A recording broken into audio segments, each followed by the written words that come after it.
Olá pessoal, meu nome é Bruno e eu sou aluno de licenciatura de História na Uninter.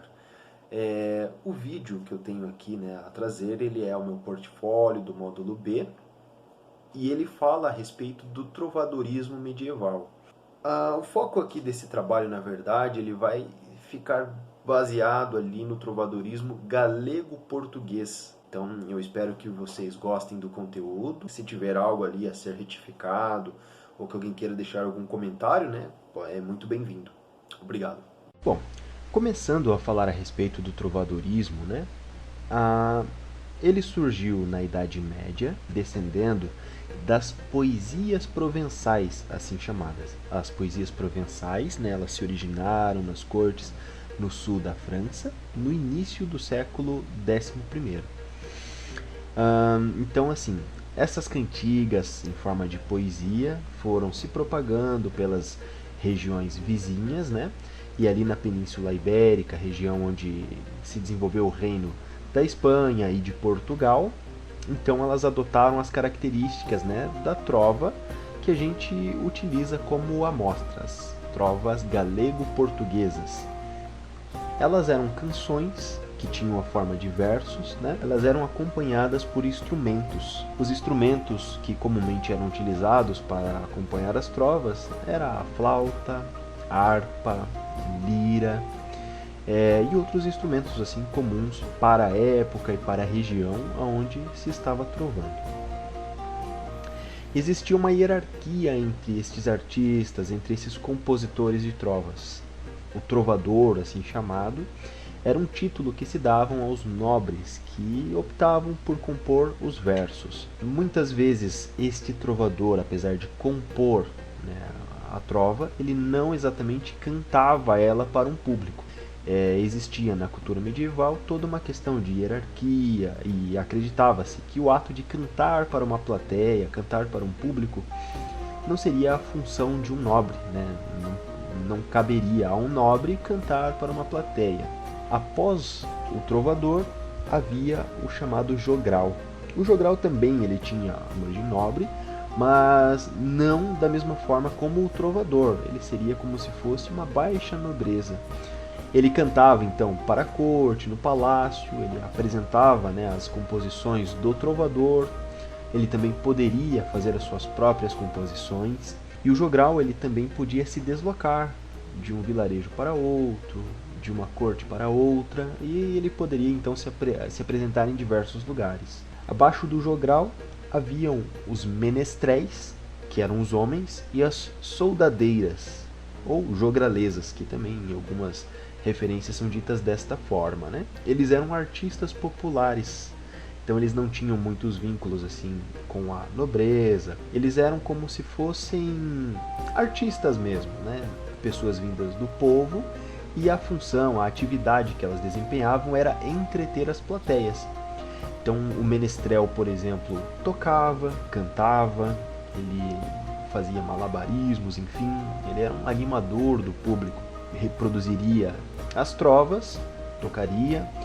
A soldadeira é vista como uma companheira do menestrel que tocava castanholas, enfim, e dançava também, mas não necessariamente cantava. As composições das trovas, elas tinham dois caminhos assim a seguir. Geralmente eram líricas, que se tratavam de cantigas de amor, onde o compositor ele passava o sentimento de amor de um cavalheiro para uma donzela, então ele demonstrava um amor, um sofrimento por esse amor. Poderia também ser uma chamada cantiga de amigo. A cantiga de amigo, ela representava o sentimento da donzela para o cavalheiro. Mesmo que ela passasse o ponto de vista da donzela, devido à idade, devido ao contexto em que surgiu essa literatura, a trova, em plena Idade Média, as mulheres não tinham a liberdade, por exemplo, de compor ou de expressar-se por si próprias. Então era um homem quem compunha essa trova. Haviam as trovas satíricas. As trovas satíricas, elas também tinham uma divisão. Podiam ser cantigas de escárnio, em que elas brincavam ou satirizavam mesmo uma situação, uma pessoa, de maneira indireta. Então eles criticavam ou faziam, né, alguma brincadeira ali com algum assunto, alguma pessoa, mas sem deixar explícito do que exatamente eles estavam falando. As cantigas de maldizer, elas tinham uma similaridade com a escárnio na questão do conteúdo, porque ela também tinha a intenção de provocar, satirizar, ou até mesmo, né, de uma forma mais pesada, ofender.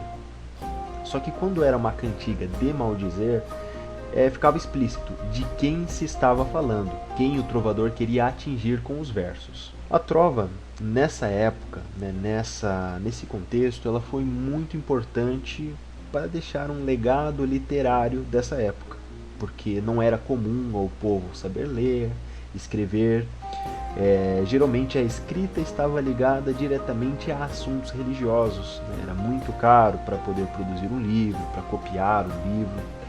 Então esses investimentos de esforço e de mão de obra eram utilizados para obras religiosas, cópia de textos sagrados, né, e para outras atividades.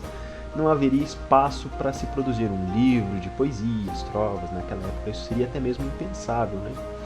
Então o trovador ele tinha um papel de perpetuar, né, o conteúdo, a literatura, e fica um marco histórico, porque a forma em que aquelas pessoas enxergavam o mundo em que viviam, ela fica explícita na trova.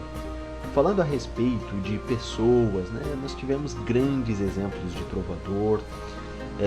Nesse meu portfólio, eu optei em retratar o chamado Rei Trovador, Dom Diniz.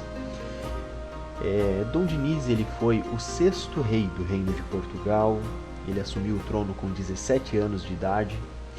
E ele trouxe, né, um legado, ele era muito voltado para a questão da intelectualidade, da literatura, da cultura. Então ele foi responsável por muitas questões que marcaram profundamente a identidade do povo português. Por exemplo, ele declarou o idioma galego-português como língua oficial do reino. Ele também foi o fundador da universidade, né, da primeira universidade portuguesa. Como trovador, ele tem aproximadamente pelo menos 140 trovas identificadas como de autoria dele, né, Dom Diniz. As obras mais admiradas de Dom Diniz tratam-se justamente das cantigas de amigo e as cantigas de amor, né? No Brasil, no Rio de Janeiro, nós temos a cidade de Nova Friburgo. Ela é conhecida como a Cidade da Trova.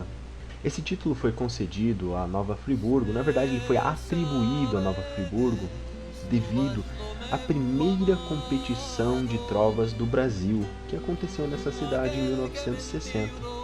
Ela foi batizada como Jogos Florais, que foi uma referência direta a competições que aconteciam já em Roma, né, onde os compositores competiam com versos em homenagem à deusa Flora.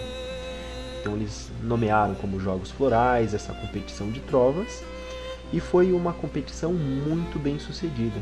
A primeira edição dos Jogos Florais já teve 2.000 trovas concorrendo, e a partir de 1960 tornou-se uma tradição fazer anualmente Jogos Florais em Nova Friburgo. Então compositores tanto de Nova Friburgo quanto de outras regiões do Brasil, né, participam desse evento. Essa iniciativa foi a primeira do Brasil, a primeira cidade do Brasil a fazer esse tipo de competição. Após, né, a iniciativa de Nova Friburgo, outras cidades também decidiram fazer, né, competições, eventos, incentivar as trovas.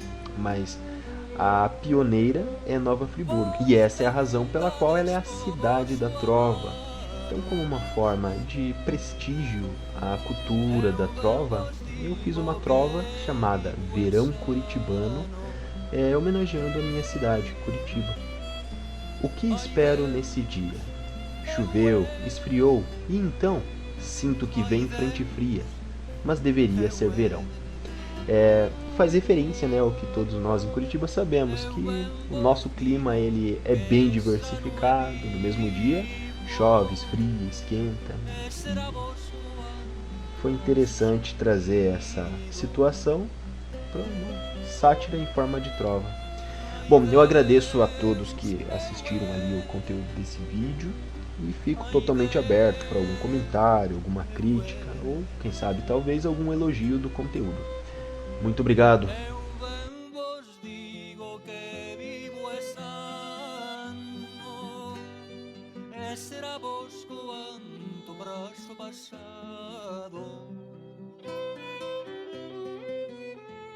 Ai Deus, ai Deus,